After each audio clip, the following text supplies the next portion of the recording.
అనుకున్నా మనోడు ఇచ్చే బిల్డప్కి ఎగిరే ఎగురుడికి ఖచ్చితంగా దుబ్బేస్తాడు అనుకున్నా. పాపం బిడ్డ కొంచెం తొందరగా వెళ్ళిపోయాడు. సర్లే అని అబ్బాయిది ఫెయిర్ ఎలిమినేషనా అన్ఫెయిర్ ఎలిమినేషనా జెన్యూన్గా కమెంట్ చేయండి అబ్బా. నేనేమనుకుంటున్నానంటే బిగ్ బాస్ని తిట్టినందుకే దుబ్బేశారనుకుంటున్నా. ఇంకా మీ ఒపీనియన్ చెప్పండి. బిగ్ బాస్ చూసే వాళ్ళంతా అబ్బాయికి థ్యాంక్స్ చెప్పుకోవాలబ్బా. ఒక మంచి లెసన్ నేర్పించిపోయాడు.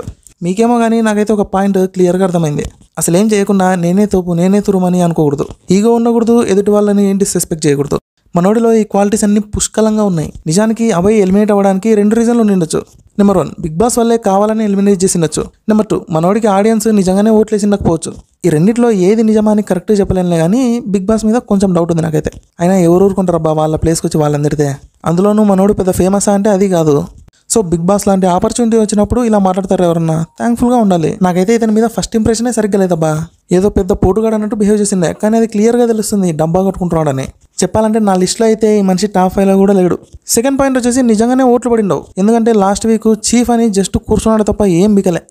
గేమ్ సరిగ్గానే ఆడలేదు. హైలైట్ ఏంటంటే మనోడు గుడ్లు కాపాడాలని కూర్చున్నాడు కదా. పాపం వాళ్ళ టీం మెంబర్స్ అన్ని గుడ్లని కష్టపడి కలెక్ట్ చేశారు. కొంతమందికి దెబ్బలు కూడా తగిలాయి.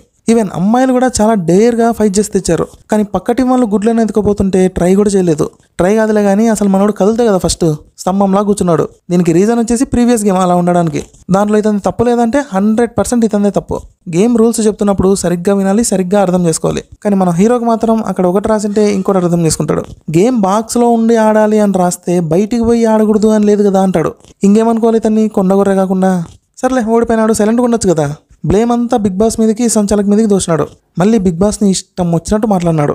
ఇన్ని సీజన్స్ చూసినా కదా ఏ సీజన్లో కూడా ఒక కంటెస్టెంట్ బిగ్ బాస్ని ఈ విధంగా మాట్లాడలేదు. ఎందుకంటే వాళ్ళకి తెలుసు బిగ్ బాస్ హౌస్ అనేది వాళ్ళు ఏంటో ప్రూవ్ చేసుకోవడానికి అని. అండ్ మంచి ఫేమ్ కూడా వస్తుంది. మళ్ళీ సీజన్ 2లో బాబు గోగినేని బిగ్ బాస్ని తిట్టాడు కదా రా అనుకోవచ్చు.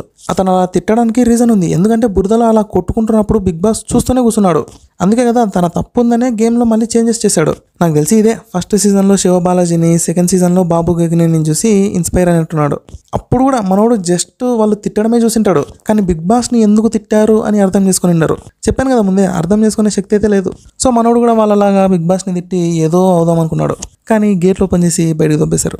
ఈ రీజన్స్ వల్లే మనోడైతే ఎలిమినేట్ అయింది. తనకి తానే కొని తెచ్చుకున్నట్టు అయింది. గేమ్ ఆడలేదు, ఓట్లు పడలేదు, బిగ్ బాస్ని తిట్టాడు, బయటకు దొబ్బేశాడు. Simple logic. సో మనం కూడా ఇలాంటి క్వాలిటీస్కి కొంచెం దూరంగా ఉంటే సక్సెస్కి కొంచెం దగ్గర అవుతాం. సో ఫైనల్గా చెప్పేది ఏంటంటే థ్యాంక్ యూ అబ్బాయి. యాక్చువల్గా నేను బిగ్ బాస్ చూసేది ఇందుకే అబ్బా. నీట్గా క్యారెక్టర్స్ని అబ్జర్వ్ చేస్తే మనం కూడా ఏదో ఒక క్యారెక్టర్తో కనెక్ట్ అవుతాం. కనెక్ట్ కాకపోయినా కూడా అట్లీస్ట్ తెలుసుకోవచ్చు ఎలా ఉండకూడదు, ఎలా ఉండాలి అని. ఇది మ్యాటర్.